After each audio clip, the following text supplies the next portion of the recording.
Así que vamos a comenzar en esta mañana, pero antes yo quiero invitarle a que pueda cerrar sus ojos, que inclinemos nuestros rostros y entreguemos este tiempo al Señor. Amén. Bendito Dios, te damos gracias. Gracias por este hermoso tiempo en tu presencia. Creemos con todo nuestro corazón que tú estás aquí en medio de nosotros, mi Dios. Y hemos venido a adorarte, hemos venido a aprender más de ti, a conocerte, Señor. Mientras que estemos en esta tierra, Padre, sabemos que hay muchas cosas en nuestro ser que necesitan ser transformadas, que necesitan ser moldeadas. Y rogamos que tu Santo Espíritu, a través de tu palabra, nos siga instruyendo, nos siga enseñando, nos siga moldeando para ser conformados a tu imagen. En el nombre de Jesús. Amén. Amén. ¿Qué estamos estudiando en estas últimas semanas, mis hermanos? La vida de un hombre de Dios, ¿verdad? La vida del apóstol Pablo. Y honestamente, en lo particular, yo creo que para muchos de ustedes también, si tuviésemos una escala de personas a las cuales nosotros podemos imitar, por supuesto, nuestro Señor está en primer lugar, pero Pablo es uno de aquellos que están también en esa lista de hombres y mujeres que por supuesto admiramos y quisiéramos de alguna manera emular en su forma de vivir, en su forma de ser, en su relación con Dios. El apóstol Pablo llega a decir en una de sus cartas: sean imitadores de mí, así como yo lo soy de Cristo. Para muchos esta frase puede sonar incluso hasta arrogante, pero en el fondo denota muchísima humildad. Y vamos a ver un poco acerca de estas cosas, porque hoy vamos a hablar acerca del orgullo, acerca de la ira, acerca de la humildad, características, emociones que son parte de nuestra humanidad. ¿O hay aquí alguien que no sea un ser humano que nunca se haya enojado, que nunca haya sentido orgullo, que nunca se haya airado, ¿verdad? Que nunca se haya sentido triste. No, mi hermano, somos seres humanos, nuestras emociones se manifiestan y muchas veces nuestras emociones también nos gobiernan, ¿verdad?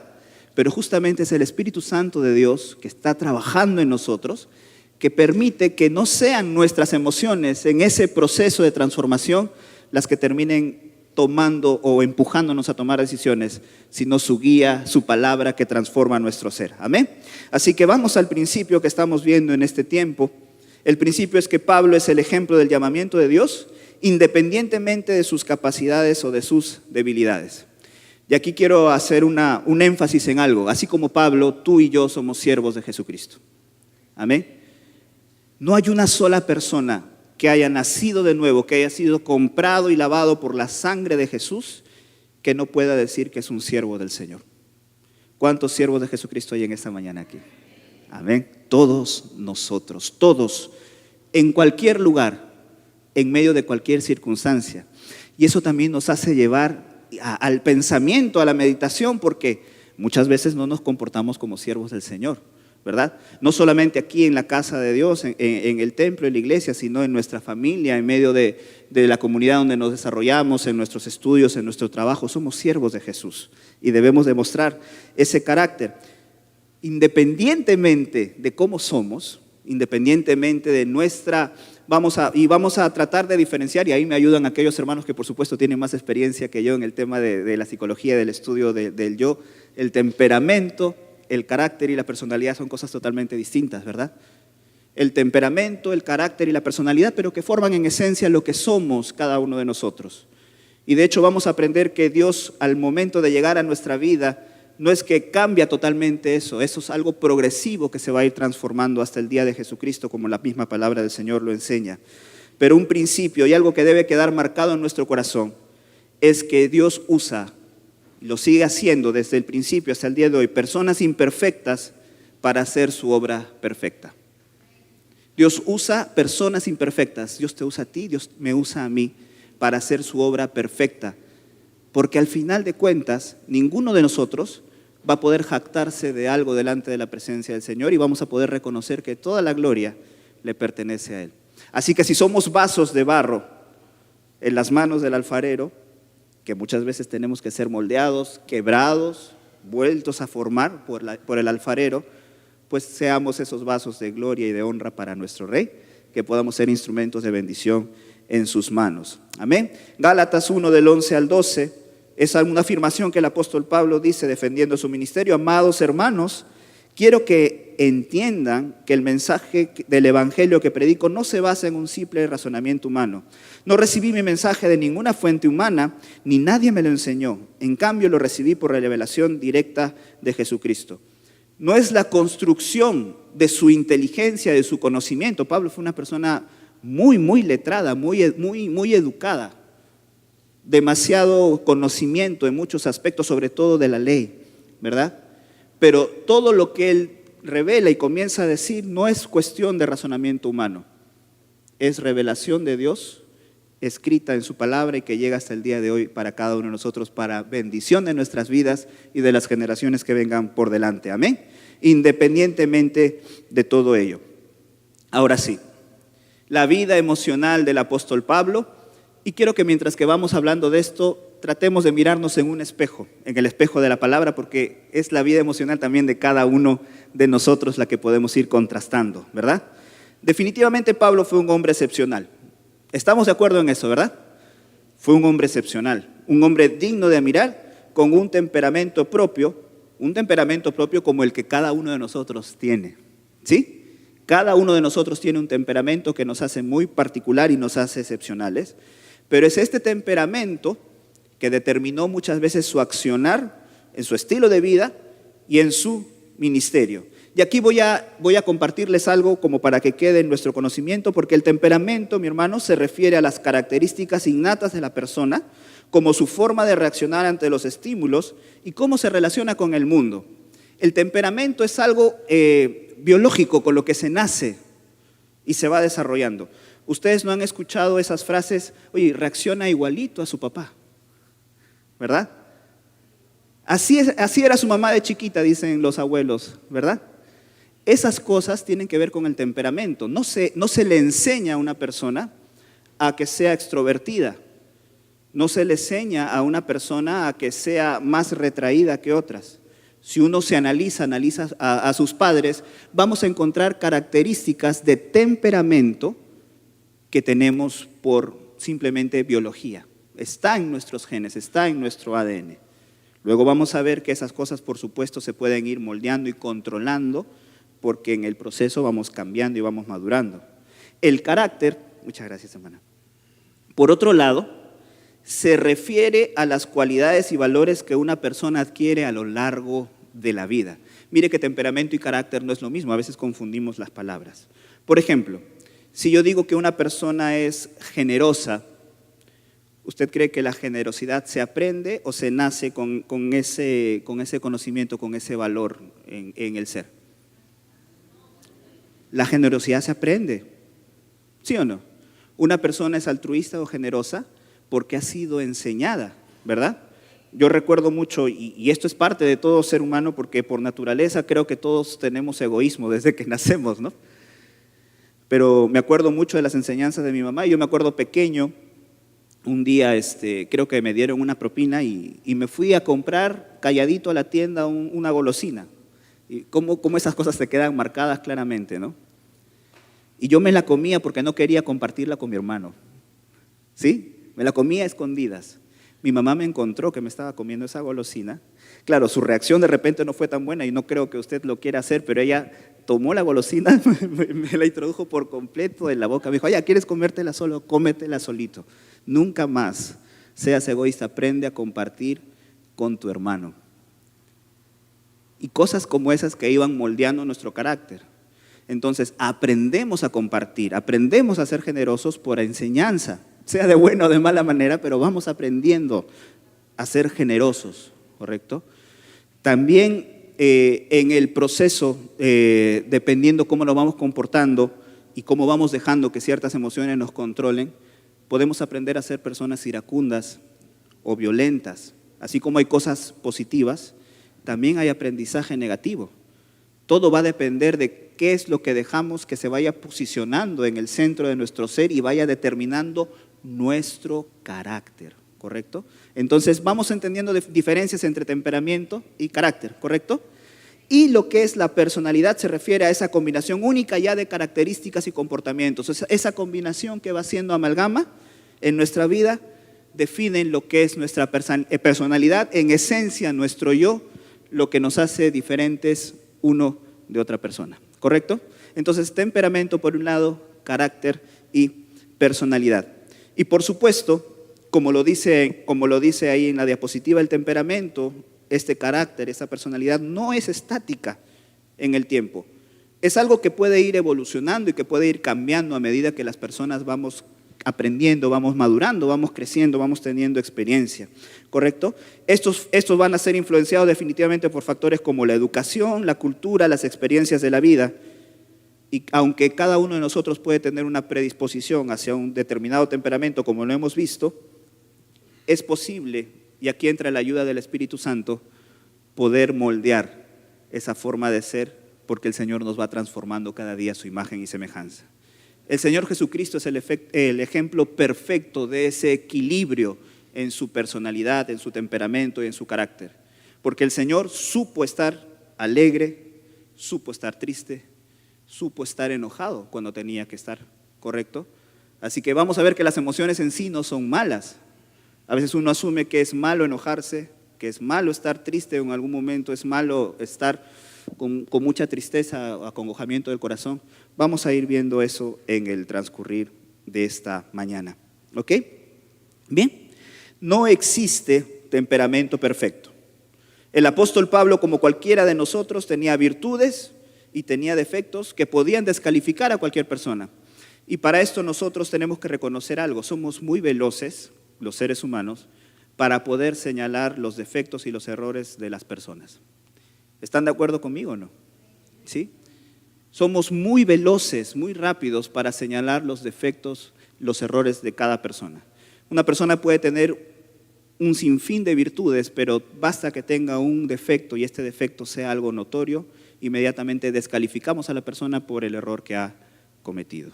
Y eso es algo que con la ayuda del Señor también tenemos que aprender a tratar, ¿correcto? Antes de señalar con un dedo, miremos cuántos nos están apuntando a nosotros, ¿sí?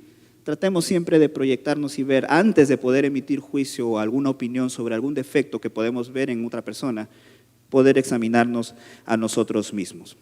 ¿Han escuchado acerca de ustedes de los 4 temperamentos? ¿Alguna vez han hecho algún test? ¿Sí? A ver, ¿cuáles son? ¿Se acuerdan? Los más conocidos.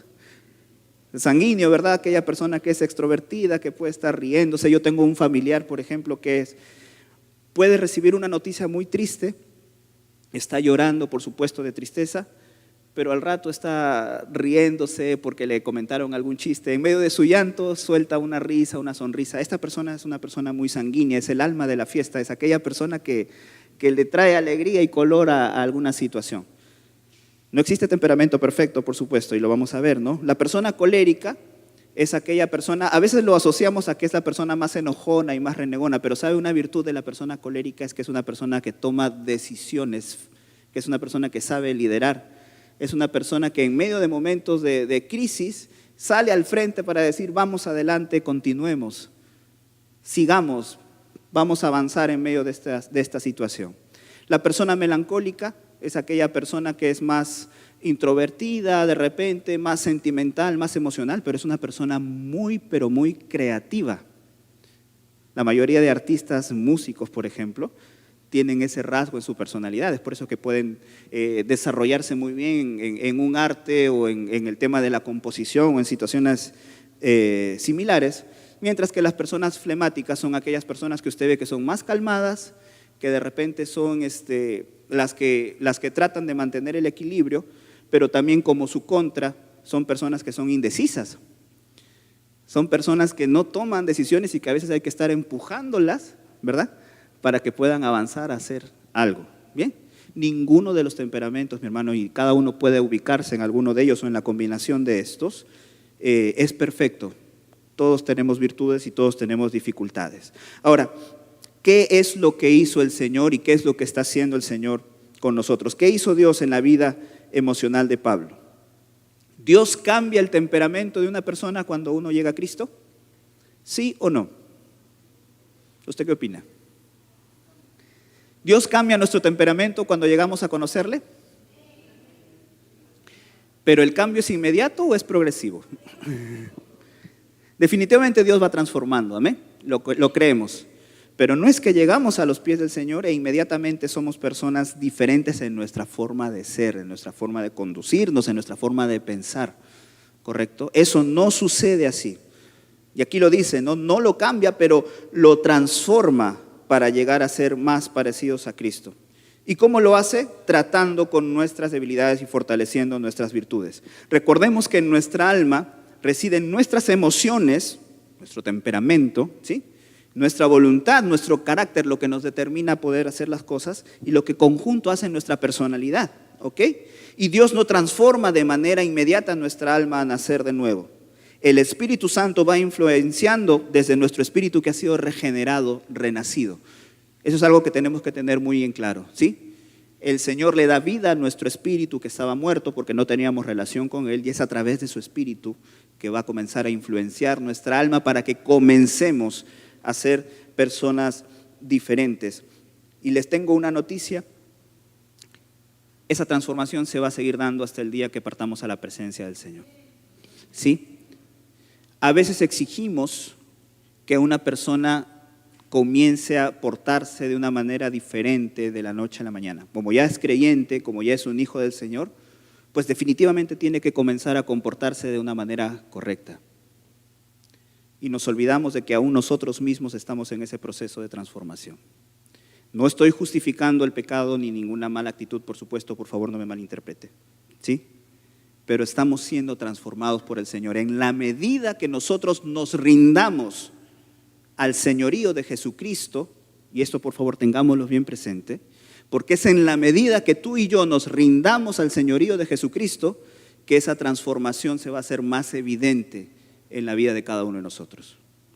Por supuesto, si nosotros queremos seguir siendo quienes gobiernen nuestra vida, pues no vamos a notar ese fruto, ¿correcto? Pero creemos que lo que estamos aquí somos personas que hemos decidido cada día rendirnos al señorío de Jesús. Amén. Que procuramos ser diferentes o mejores que lo que éramos el día de ayer. De eso se trata la vida del creyente. Entonces, miren lo que sucede, porque el apóstol Pablo, cuando llega a los pies del Señor, no es que el Señor Jesús lo transforma de manera inmediata en su forma de ser. Pablo, antes de que conociera a Cristo, cuando se le llamaba Saulo, era una persona de una determinación y una voluntad muy fuerte. Y esta determinación y fortaleza de voluntad, de convicción, definitivamente Pablo era una persona con un temperamento predominantemente colérico. Dios no la cambió, más bien Él le dio un enfoque distinto para que su propósito, Dios use todo su ser, su personalidad, para poder alcanzar lo que Él tenía para Él. Y me recordó el Señor esta frase cuando Él se encuentra: dura cosa te es dar coces, dura cosa te es dar puñetazos, patadones contra el aguijón. Imagínense un aguijón de acero contra el cual tú estás tratando de darle puñetes. ¿Qué va a pasar si tú sigues dándole puñetazos a un aguijón de acero? ¿Qué va a pasar con tu brazo? Pero tú le sigues dando y le sigues dando y le sigues dando. Recuerden lo siguiente, ¿no? Y eso está en Hechos 26:14, cuando Pablo comienza a defenderse y a narrar un poco de su conversión. Dice, cuando él estaba camino a Damasco, el Señor Jesús se le aparece, ¿verdad? El Señor Jesús se le aparece, es deslumbrado por esa luz, cae en la tierra y la voz, que era el mismo Señor Jesús, le dice: Saulo, Saulo, ¿por qué me persigues? Él estaba persiguiendo a los creyentes, pero Jesús le dice: tú me estás persiguiendo a mí. ¿No te es difícil, no te duele, Pablo, seguir en la misma situación de darle puñetazos al aguijón? Eso es lo que le dijo el Señor. Pablo estaba determinado a asesinar, a encarcelar a los judíos. Ahora, saliendo en defensa un poco del Saulo de ese tiempo, Saulo estaba convencido por la formación que él había tenido, por la instrucción y por la enseñanza que él había recibido. Él estaba seguro, convencido de que estaba haciendo lo correcto. Así que no seamos tan rápidos en juzgar su vida pasada. Él estaba convencido de que lo que estaba haciendo estaba correcto. De que más bien los del camino eran una secta, que estaban equivocados, que estaban contraviniendo la ley judía y que por supuesto no merecían vivir. Había que exterminarlos, había que erradicarlos porque eran una peste que estaba siendo contagiada por todo el pueblo de Israel y por todo el mundo conocido. Es por eso que con esa convicción él pide las cartas, pide todo el permiso, se va camino a Damasco y el Señor Jesús mismo tiene que salirle al encuentro, porque de otra manera Pablo hubiese seguido empecinado en hacer lo mismo. ¿Por qué? Porque parte de su personalidad, de su temperamento era ser una persona de convicciones firmes, de un carácter que le permitía permanecer y prevalecer en lo que él creía, incluso hasta ser capaz de dar su vida por las convicciones que él tenía. Y eso el Señor no lo tocó. Sabemos que cuando Jesús comienza a tratar en la vida del apóstol Pablo, usa lo mismo porque él estuvo dispuesto a dar inclusive su vida y de hecho que la dio por causa del evangelio. Amén. Pablo supo vivir momentos difíciles por causa del Señor, a tal punto que el Señor Jesús, cuando le dice a Ananías lo que tenía que hacer para ir a buscar a Pablo, en Hechos 9, del 15 al 16, el Señor le dijo, ¿no? Ve, Ananías no quería ir, ¿no? Ve porque él es instrumento elegido para llevar mi mensaje a los gentiles y a reyes, como también al pueblo de Israel, y le voy a mostrar cuánto debe sufrir por causa de mi nombre. Porque Dios sabía que Pablo estaba preparado por sus convicciones firmes para ser capaz incluso de morir por causa del evangelio, de ser capaz de soportar todo este sufrimiento y privaciones, encarcelamientos, azotes, penurias y todo lo que nosotros conocemos a través de la Escritura por causa de difundir el evangelio de salvación. Amén. Dios va a usar aún aquellas cosas que nosotros pensamos que no se pueden usar para la gloria del Señor. Amén. Dios lo va a hacer y lo sigue haciendo. Ahora, continuamos viendo un poquito acerca de esto, hablando de esta firmeza de carácter, ¿no? Porque Pablo utiliza la palabra dioco, que describe la tenaz y firme voluntad que tenía. Lo hemos comentado, ¿no? Esa tenacidad, esa firmeza de carácter, la utiliza en todo momento. Dice en Gálatas 1:13 que ustedes saben cómo yo me comportaba, cómo él perseguía a la iglesia, porque era tenaz, era firme en sus convicciones. Lo estaba haciendo mal, por supuesto, pero lo hacía porque estaba convencido de que era lo correcto. Para más adelante decir luego en Filipenses 3:12, no quiero decir que haya logrado estas cosas, ni que haya alcanzado ya la perfección, pero sigo adelante, persisto, me esfuerzo, sigo con esa firmeza de carácter, con ese propósito marcado, persisto a fin de hacer mía esa perfección para la cual Cristo Jesús primeramente me hizo suyo. Y ahora, independientemente de cuál sea nuestro temperamento, creo que eso es algo que todos nosotros tenemos que aprender a imitar, tener esa firmeza de carácter, esa convicción de que estamos en el camino correcto, en el camino de salvación, de estar dispuestos incluso, si fuese necesario, a dar nuestra vida por causa del Señor. Hoy, por la gracia de Dios, aquí en nuestro Perú, en América Latina, tal vez no se ven estas cosas que escuchamos en Medio Oriente, en el África, que mucha gente es asesinada por causa del Evangelio, por permanecer en su fe, por no renunciar al Señor. Pero si en algún momento nos tocase pasar por esa situación, pues ahí es donde se va a ver realmente las convicciones por las cuales estamos viviendo. Las convicciones, mi hermano, realmente se ponen a prueba, o mejor dicho, se evidencian en los momentos de dificultad. Es en los momentos de dificultad donde realmente se ve de qué estamos hechos. Usted ha escuchado esa frase, ¿verdad? ¿De qué estamos hechos? Eso lo sabremos en el momento de la prueba y la dificultad. Y quiero hacerle esta pregunta, la anoté aquí para que no se me vaya, ¿no? ¿Cómo somos ahora? ¿Cómo éramos hace un tiempo? ¿Cuán diferentes somos a lo que éramos hace 5, 10, 15 o 20 años? A ver, tome un pequeño instante, unos segundos. Y hágase una autoevaluación así rapidísima. ¿Cuánto hemos cambiado? ¿Seguimos siendo los mismos?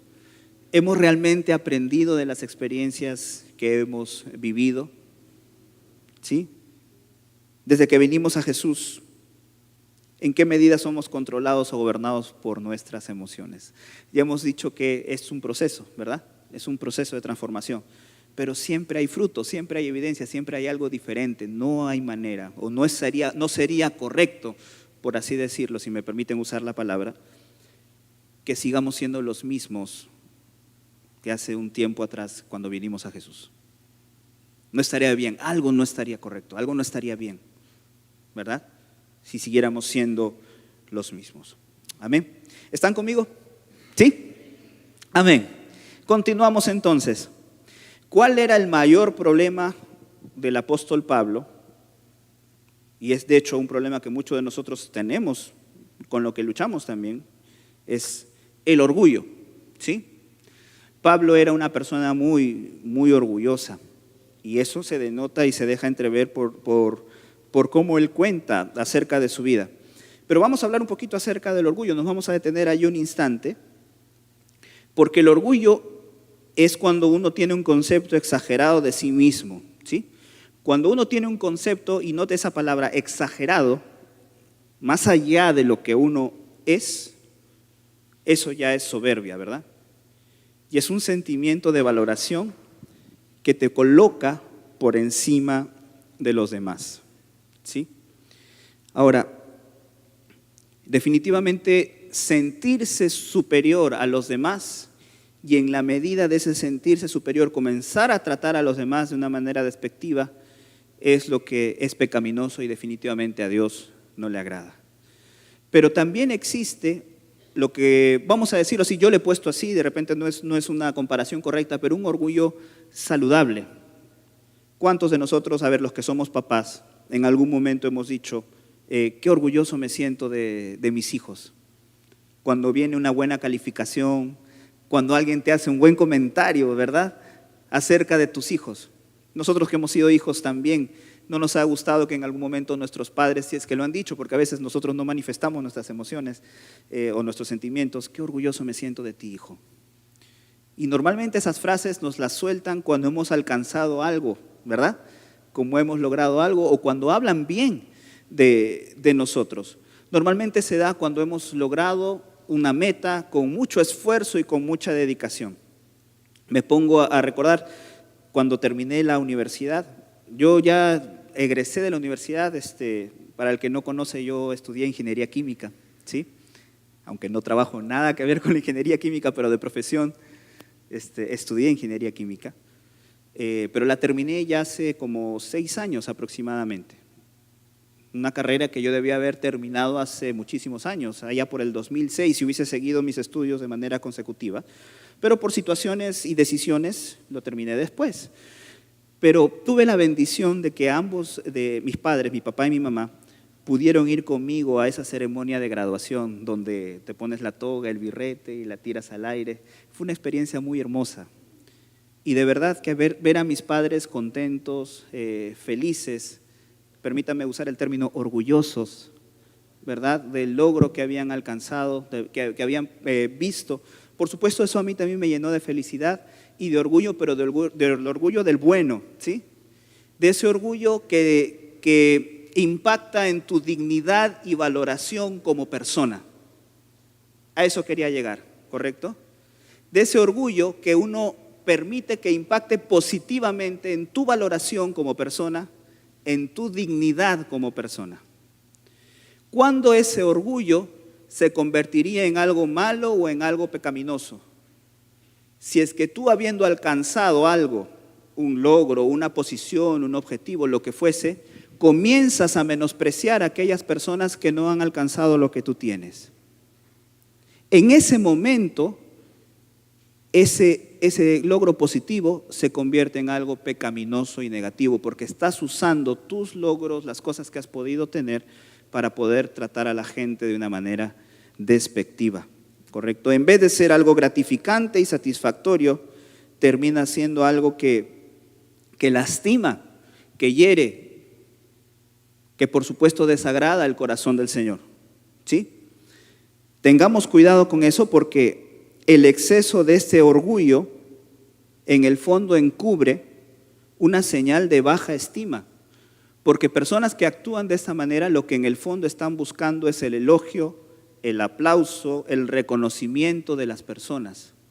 Tienen tan poca valoración dentro de sí mismo que al sentirse superior y al tratar a las personas de esta manera, de una manera inferior, quieren llenar y alimentar su ego, porque hay un vacío adentro de su corazón. Y muchas veces nosotros hemos actuado de esa manera. Aquella persona que me diga que nunca ha tratado de una manera despectiva a alguien, Pues yo lo dudaría un poco, ¿verdad? Porque en algún momento se nos puede haber escapado en cualquier situación de nuestra vida. Pero las personas que viven ya en este estado de ser orgullosas son personas que se creen imprescindibles, son personas que creen que las cosas no se pueden lograr sin su intervención, se sienten irreemplazables.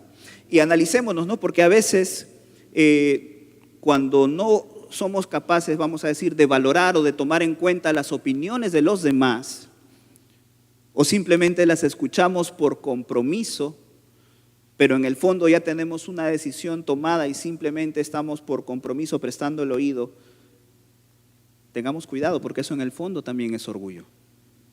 Personas que no sabemos o que no sabemos trabajar en equipo, eso en el fondo también denota orgullo, ¿sí? Porque somos personas a veces que pensamos que nuestra palabra es ley, nosotros tenemos la razón y nada de lo que ustedes digan pues me va a hacer cambiar de opinión. Tengamos mucho cuidado. Una persona orgullosa cree que no necesita mejorar. Qué importante es que a pesar de que la edad que tengamos, de las canas que pintemos, que a propósito ya cada día estoy más canoso, a pesar de la experiencia de la vida, seamos capaces de decir, todavía estoy aprendiendo. ¿Cuántos papás hay aquí? ¿Seguimos aprendiendo a ser padres, sí o no? Seguimos aprendiendo a ser padres. ¿Verdad, pastor? Seguimos aprendiendo a ser padres. Amén. Seguimos aprendiendo. Seguimos aprendiendo a ser hijos, seguimos aprendiendo a ser buenos esposos. Seguimos en el aprendizaje. Aquellos que tenemos esta gran responsabilidad y privilegio en algún momento de compartir la palabra del Señor, seguimos en ese proceso de aprendizaje. Y por supuesto seguimos conociendo al Señor.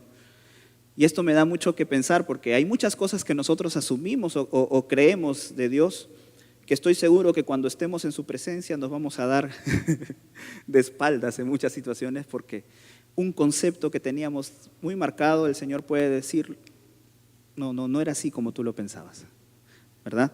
Tengamos eso en cuenta. Bien, en cambio la humildad es todo lo contrario al orgullo, ¿verdad? Si ya hemos explicado un poco acerca de lo que es el orgullo, pues la humildad es todo lo opuesto y es algo que definitivamente el Señor elogia. Porque la humildad, y aquí también algo que vale la pena recalcar, es tener un concepto propio acorde a lo que uno es, ni más ni menos. La humildad a veces se confunde con sentido de inferioridad y tengamos cuidado con eso, porque la humildad de ninguna manera es un sentido de inferioridad. Es tener un equilibrio, una evaluación equilibrada de lo que uno realmente es, ni más ni menos de lo que uno es. Una persona humilde sabe reconocer que no lo conoce todo, que se encuentra constantemente aprendiendo de los demás o de las circunstancias. Y aquí algo también que mientras escribía me causó mucha atención, porque la persona humilde sabe compartir su conocimiento y experiencia sin lastimar ni humillar al que ignora lo que él conoce. Amén. La persona humilde sabe transmitir lo que conoce sin lastimar, sin humillar a aquella persona que ignora lo que él sabe, lo que él conoce. Y el Señor me hizo recordar lo que dice su palabra, ¿no? Que Él se opone, que Él resiste, que Él no lo sufre, dice en otra versión, ¿no? A los orgullosos, a los soberbios, pero da gracia a los humildes, ¿sí?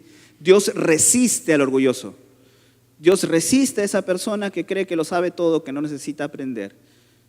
Pero aquel que reconoce en humildad que no lo sabe todo y que necesita del Señor, pues Dios lo llena de gracia. ¿Sí? Esto está en Santiago 4:8, puede leerlo en Primera de Pedro 5:5, dice, del mismo modo ustedes los más jóvenes tienen que aceptar la autoridad de los ancianos y esta instrucción es para todos, todos vístanse con humildad en su trato los unos a los otros.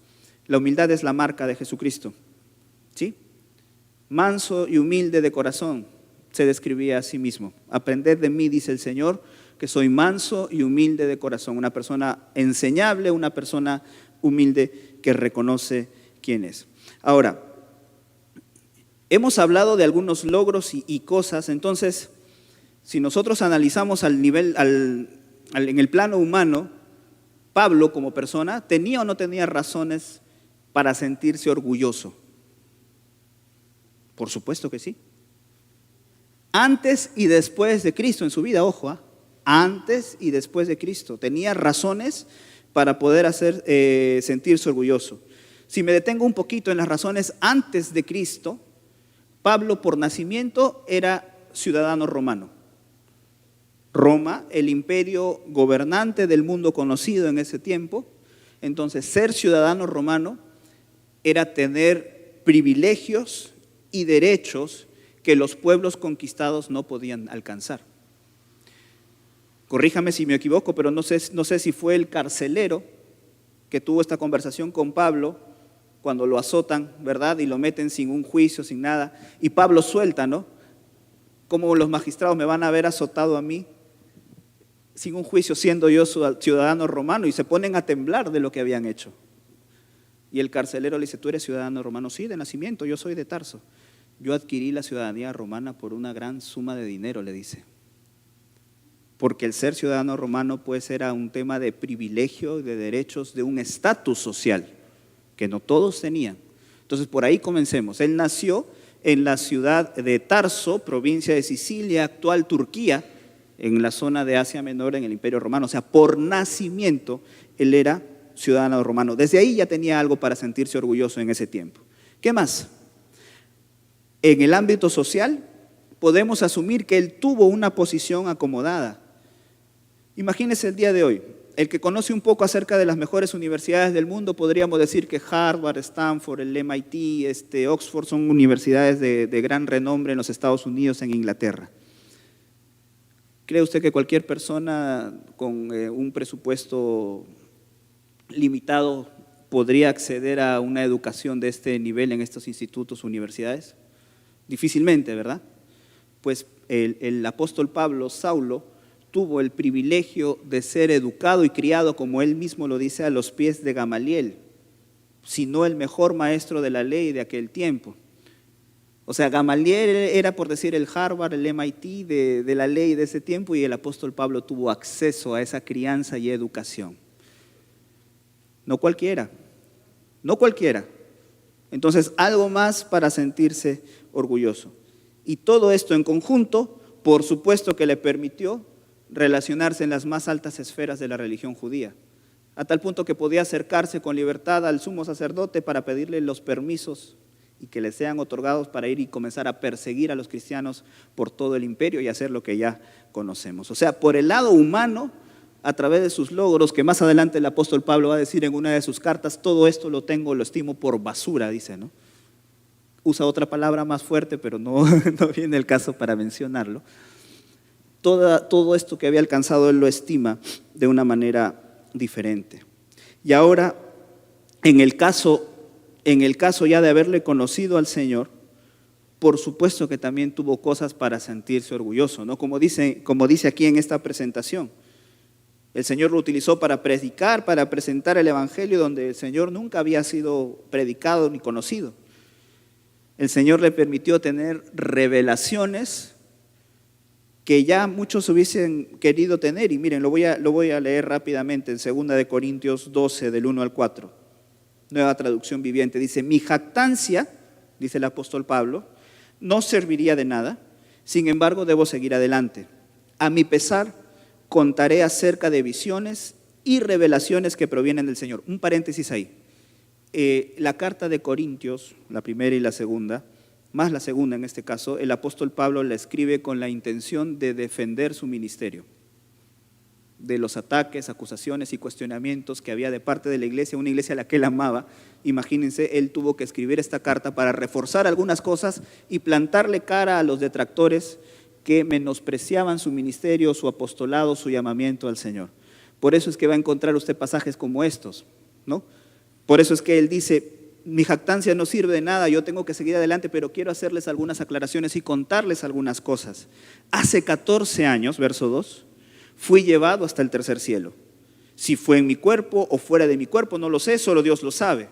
Es cierto, solo Dios sabe si estaba yo en mi cuerpo o fuera del cuerpo, pero sí sé que fui llevado al paraíso y oí cosas tan increíbles que no pueden expresarse con palabras, cosas que ningún ser humano se le permite contar.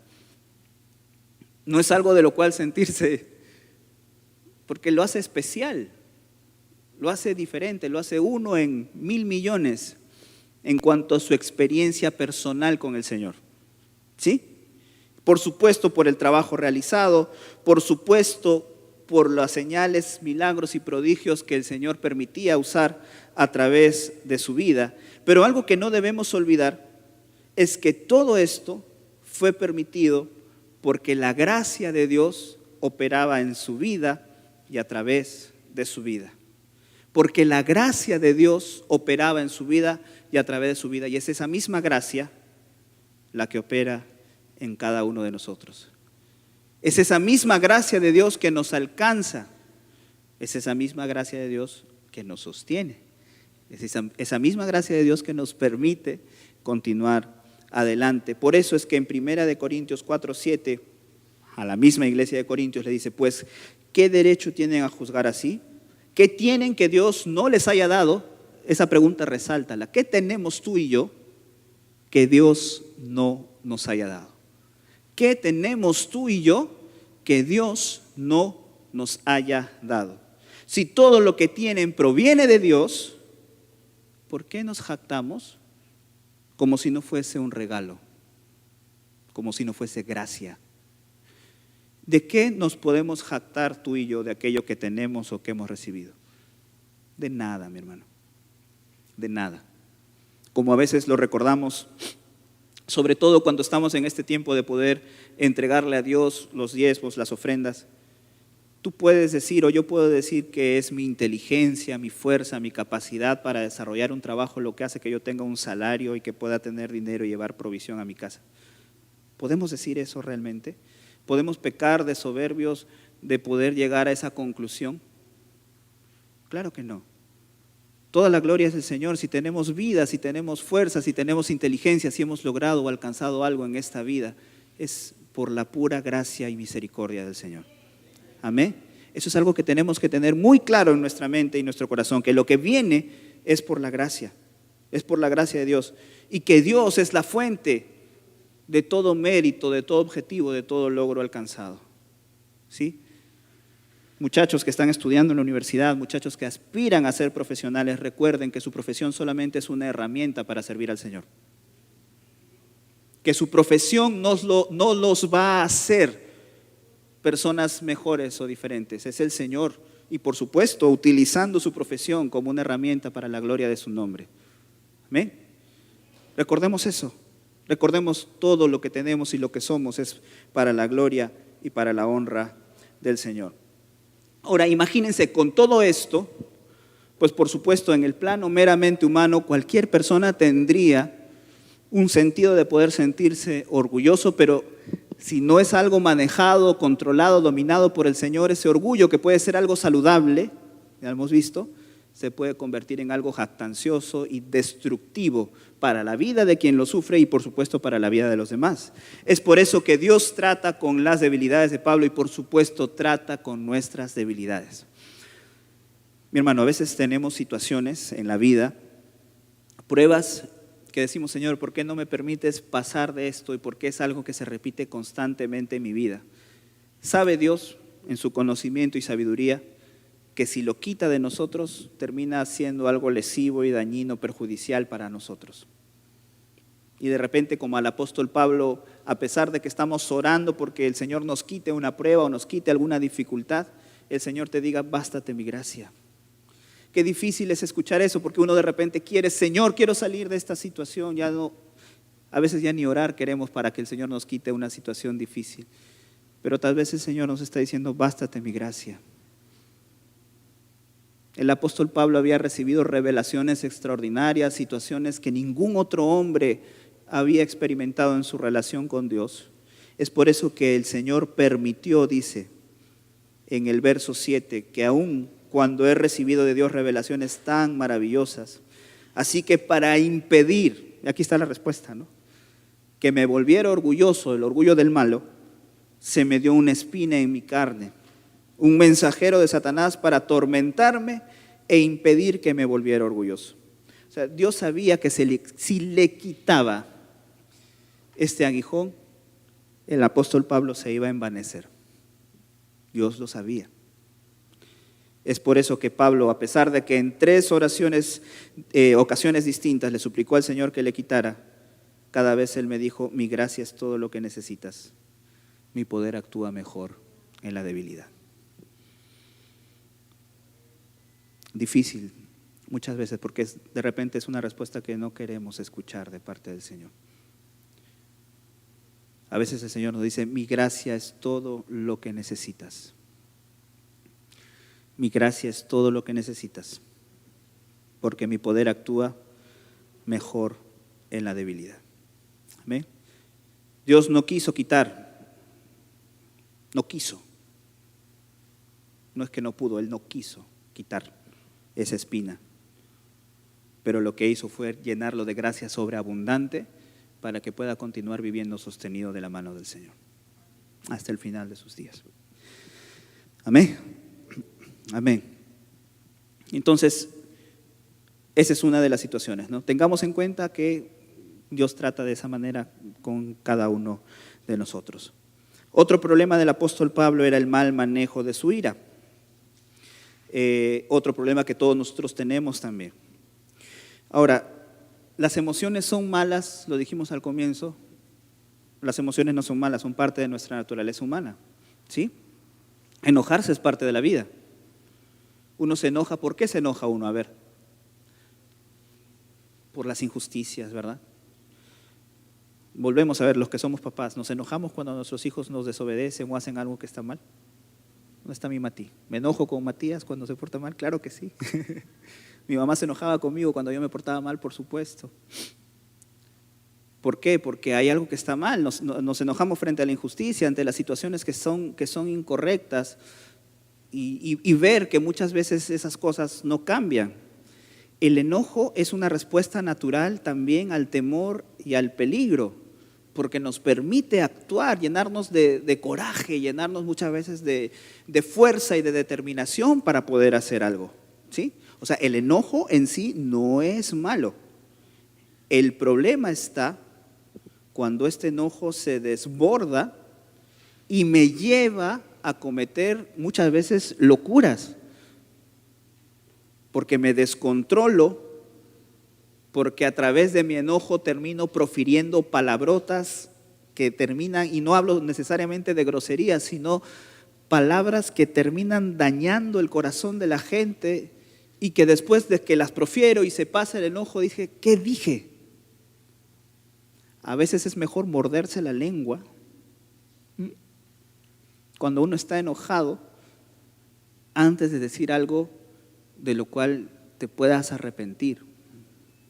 Y los que somos casados tenemos que aprender eso, ¿no? Porque a veces tanto esposos como esposas en medio de una discusión y nos podemos enojar, terminamos diciendo algo que lo dijimos en medio del momento del enojo, pero que realmente no sentíamos, sino que lo soltamos simplemente para poder ganar la discusión, pero ya terminamos marcando el corazón de nuestra pareja, de nuestro cónyuge o de nuestros hijos inclusive. ¿Sí o no? ¿Cuántos hemos cometido ese error alguna vez? Infinidad de veces. Porque nos dejamos llevar y tenemos que tener cuidado, ¿no? A veces yo prefiero que me digan que tengo una mirada asesina, porque cuando me enojo miro feo, sí, lo reconozco. Prefiero que me digan que miro feo cuando me enojo, a que me digan que dije algo que no quise decir. ¿Ya? Porque todos nos enojamos, más o menos, ¿sí? Pero prefiero que me digan que miro feo cuando me enojo, que te puedo fulminar con la mirada, a que me digan que dijiste algo, dijiste esto. No, yo no dije nada. Te habré mirado feo, te habré mirado mal, pero no dije lo que tú dijiste. ¿Okay? Bueno, y ese es un tema, ¿no? Propio, particular. Hasta el mismo Señor Jesús se enojó. ¿Se acuerdan? ¿Verdad? Estaba allá en Jerusalén, entra al templo, historia conocida, ve a los mercaderes haciendo negocio de la fe, haciendo negocio de la fe de la gente que buscaba ir a presentar un sacrificio expiatorio delante del Señor por sus pecados, Y es dentro del patio del templo donde vendían los palominos, los animales y todo. ¿Qué es lo que hace el Señor Jesús? ¿Agarra latigazos a los vendedores? No. Dice que voltea las mesas. Yo me imagino a los vendedores y por supuesto a los fariseos y sacerdotes viendo todo ese espectáculo y sus discípulos, ¿no? Viendo a Jesús lleno de ira, de enojo. Pero el Señor no se le agarró con las personas. Si usted lee bien el pasaje, no agarró a latigazos a los mercaderes. Volteó las mesas, dice. Tumbó todo. Ustedes han convertido, dice, mi casa de oración en una cueva de ladrones. Manifestó su enojo, manifestó su ira, pero se la agarró con las cosas, no con las personas. Porque definitivamente lo que estaba sucediendo era algo malo, era algo injusto, era algo incorrecto. O sea, enojarse no está mal. Lo que está mal es que nuestro enojo nos lleve a dañar a las personas. Lo que está mal es que nuestro enojo nos haga hacer o decir cosas de las cuales después nos podemos arrepentir. Usted sabía que muchos de los crímenes pasionales, y esto es algo que si gusta lo puede investigar, feminicidios, o en general cualquier tipo de estos crímenes, se dan en momentos de ira y de enojo donde la persona se descontrola y bastan un par de minutos o 5 minutos para que alguien pueda asfixiar a otra persona, coger lo que tiene en la mano, meterle un mal golpe en la cabeza o tumbarla y matar a la persona, y después esta persona seguramente entra y reacciona y dice, ¿qué hice? Pero ya lo hiciste. Ya tu enojo, tu ira, tu violencia te ganó, y en ese momento de desenfreno hiciste lo que hiciste y no hay vuelta para atrás. Qué terrible, ¿verdad? Pero porque justamente estas personas no supieron controlar su enojo en un momento. Y de hecho el apóstol Pablo nos habla acerca de un límite que tenemos que tener para las situaciones de ira y de enojo. Efesios 4, 26 al 27, ahí está clara la instrucción. Airaos, o sea, sí me puedo airar, sí me puedo enojar, no siempre voy a estar de acuerdo con lo que tú me dices. Si tú haces algo que está mal, tengo derecho a manifestar mi disconformidad a través de mi enojo. Lo que no puedo hacer es que mi enojo me lleve a pecar y que ese enojo supere la puesta del sol. Porque si eso yo lo permito, lo único que estoy haciendo es darle lugar al enemigo. Y si le doy lugar al enemigo, lo que el enojo va a hacer y va a producir en mí es que me convierta en una persona resentida, ¿verdad? En una persona amargada, en una persona violenta, en una persona iracunda. ¿Por qué? Porque sí le di lugar a Satanás cuando permití que esa situación sobrepase el límite que el mismo Señor a través de su palabra nos está estableciendo. ¿Correcto? Tengamos cuidado porque no debemos permitir que el enojo gobierne nuestras reacciones. El apóstol Pablo no era ajeno a eso, ¿sí? El apóstol Pablo no era ajeno a eso porque manifestó su ira, de hecho, contra los no creyentes. Dice que él entraba en las sinagogas, los arrastraba de los pelos y los llevaba. El enojo lo hizo consentir en la muerte de Esteban cuando lo apedreaban, por ejemplo. No, ¿cómo voy a estar de acuerdo en el asesinato de una persona inocente? Pero él en su enojo, en su ira, permitió todo eso. Aún siendo ya creyente en el ministerio, dice que tuvo un desacuerdo tremendo con Bernabé, otro de los apóstoles, por una situación que se presentó con un joven llamado Juan Marcos, que es el autor del Evangelio de Marcos, ¿correcto? Dice que tuvieron tal discusión por la causa de este joven que ambos separaron sus caminos. Estaban juntos y a raíz de esta discusión terrible, la Biblia no da detalles, pero al ser terrible me imagino porque era el apóstol Pablo, su carácter lo conocemos, ¿correcto? También enojado, ¿cómo es el Señor que a pesar de nosotros nos usa, ¿no? Pero eso tenía una razón, dice que había una joven que todos los días le decía, estos son enviados del Señor, escúchenle, estos son enviados del Señor, háganle caso. Dice que un día enojado, porque esta mujer tenía un espíritu de adivinación y estaba que lata y lata y lata con él, molestísimo, reprendió al demonio y el demonio se fue. Tremendo, porque aún en medio de todo eso el Señor. Esto sí, si usted quiere leer el pasaje completo, está en Gálatas, el capítulo 2, porque el apóstol Pedro tenía una actitud para nada digna de imitar. Cuando se reunía con los judíos, guardaba las costumbres judías.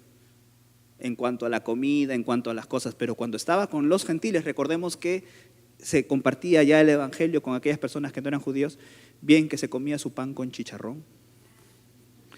Qué rico, ¿verdad? ¿Sí o no? Claro que sí. Pero después venían los judíos, no, el chancho es del diablo, ¿no? Eso no le agrada al Señor, ¿no? Pero Pablo se dio cuenta de esa situación y públicamente lo reprendió. Esa reprensión debe haber sido tremenda. ¿Sí? Aquí yo tengo un concepto personal y solamente lo menciono como una apreciación personal. Creo que aquellas personas que tenemos este privilegio y responsabilidad de ministrar la palabra del Señor o de liderar ministerios, incluso iglesias, de hecho, al ser más visibles, más expuestas, tenemos la responsabilidad de esforzarnos por dar un mejor testimonio, ¿verdad? Y de lo que enseñamos nos hacemos responsables también, ¿cierto? ¿Qué pasa si yo desde el púlpito enseño algo que es incorrecto? Aquellas personas que de repente no conocen muy bien la Escritura lo pueden tomar como cierto, ¿sí? Lo normal o lo recomendable o lo esperado sería que públicamente, así como yo me he equivocado, pueda corregirme. Si me hacen ver mi error, que públicamente yo pueda decir, hermano, ¿saben qué? La semana pasada dije que tal cosa, pero la Escritura dice otra cosa, ruego me perdonen, me disculpen, la palabra enseña otra cosa y seguimos adelante, ¿verdad? Creo que eso sería lo correcto, ¿sí o no? Bien, pero cuando esta persona persiste y persiste en su error, creo que ya las medidas tienen que ser diferentes, porque a mayor responsabilidad que tienes, la demanda es mucho mayor y por supuesto se tiene que actuar de maneras inclusive hasta más drásticas y más directas. Eso es algo que yo pienso de manera personal. Por eso considero que lo que hizo el apóstol Pablo era correcto, al menos desde mi punto de vista. Yo considero que lo que hizo esta reprensión pública que le hizo al apóstol Pedro, considero que era correcta porque se trataba de Pedro. No era Perico de los Palotes. Era el apóstol Pedro que estaba haciendo algo que era lamentable desde todo punto de vista, entonces necesitaba ser corregido de manera pública también. Es mi parecer, ¿sí? Y por supuesto, él tenía maneras de condenar algunos errores en las iglesias también con mucha determinación. Ahora, es cierto, como todos nosotros aprendemos, maduramos, envejecemos, y el Señor a través de la vida nos va permitiendo moldear nuestra forma de ser, nuestras reacciones, ¿correcto? No reaccionamos, por eso yo les hacía la pregunta, ¿no? ¿Cómo éramos hace 5, 10, 15, 20 años versus los que somos ahora? De hecho, nuestras reacciones, nuestra manera de comportarnos, de hablar y todo, tiene que haber sufrido una evolución positiva porque es el Señor el que está operando. Miren cómo se da eso, ¿no? Porque al final de su vida, Pablo aprendió a manejar su enojo. Pablo reconoce, ¿se acuerdan de Juan Marcos? Una de las razones por la que se peleó con Bernabé y se separaron. Según de Timoteo 4:11 dice, solo Lucas está conmigo. El apóstol Pablo estaba abandonado, solamente Lucas estaba con él. Pero miren lo que dice, ¿no? Trae a Marcos, se está refiriendo al mismo Marcos, el muchacho por el cual hubo este problema, ¿no? Tráelo a Marcos cuando vengas contigo porque me será de ayuda en mi ministerio, le dice a Timoteo, tráelo a Marcos. O sea, ese disgusto, esa situación difícil que había causado esta pelea, esta separación, en el tiempo Pablo supo que tenía que ser superada, ¿no? Y a pesar de que lo abandonaron, ahí en el mismo libro de Timoteo lo dice, en el 4:16, segunda carta, la primera vez que fui llevado ante el juez, nadie me acompañó, todos me abandonaron, pero por favor, no se lo tomen en cuenta.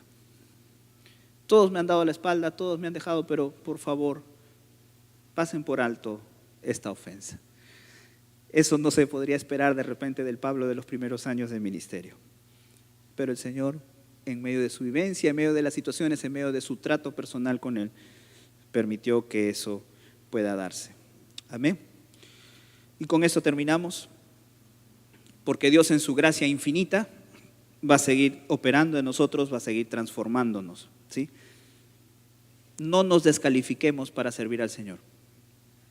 De ninguna manera nos descalifiquemos, porque con todo y defectos, por supuesto virtudes también, el Señor nos usa y nos seguirá usando para su gloria. Amén. Nunca nos descalifiquemos, ¿sí? Pero sí propongámonos día tras día en permitirle al Espíritu Santo de Dios que obre en aquellas cosas que reconocemos que están mal. Y por supuesto aquellas cosas que no reconocemos que están mal, yo estoy seguro que Dios va a usar circunstancias, muchas veces difíciles y dolorosas, para abrir nuestros ojos y hacernos entender con humildad que aún necesitamos mucho por ser transformados.